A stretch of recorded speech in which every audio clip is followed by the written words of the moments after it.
everyone, today we are doing another scrapbook page, and I have the page already laid out, and this piece of paper came from Doodling Around from DCWZ, and I cut the flower so that the picture could tuck underneath on both ends, and now what I want to do is make my own flower to put on top of one of these other flowers to give it dimension. So, I've got my gypsy hooked up, and I've got two sets of flowers. One is from Accent Essentials, which is at the top. Let's see if I can make that bigger for you. And then the one at the bottom is from the Plantain School book. So I have them in 3 different sizes, and we're gonna go ahead and cut those out.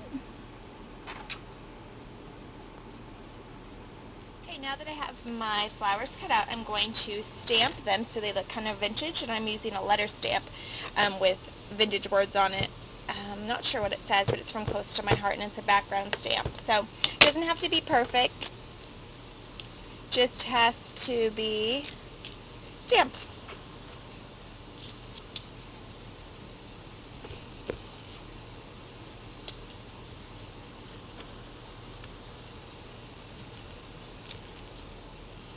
It's actually the petals of the flower that it needs to be on mostly, so I'm not worrying about it too much that I'm not getting it on the middle.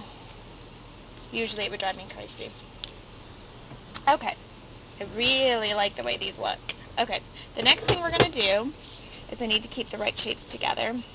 And then we're going to take a pencil, and we're just going to, first things first, we're going to take this pair of scissors, and we're just going to slit the petals just a little bit further on all of them.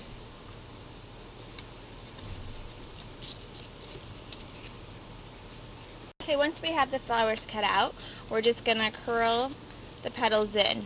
You could use a pencil, you could use a paper piercer, you can use a pair of scissors, whatever you choose to use. Depending on how big the flower is, should depend on how tightly you need to curl them in. Actually, I've had more luck with just using my fingers, but another way to be able to do it easier is to Mod Podge and let them dry first, and then they will be harder material, so they'll curl easier, if that makes any kind of sense. Okay, we have one more to do for this flower, and I'm actually going to curl this one in just a tiny bit because it's going to go in the middle.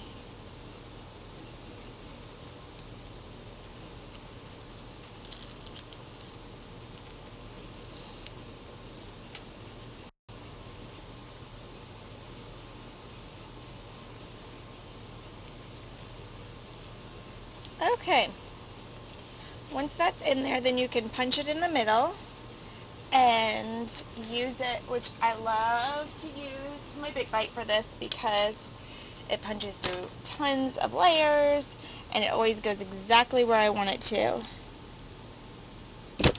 So we're going to punch a hole in there, and then we're going to find a pretty brad. Okay, then once we have the hole punched, we'll put the brad in here and separate the back.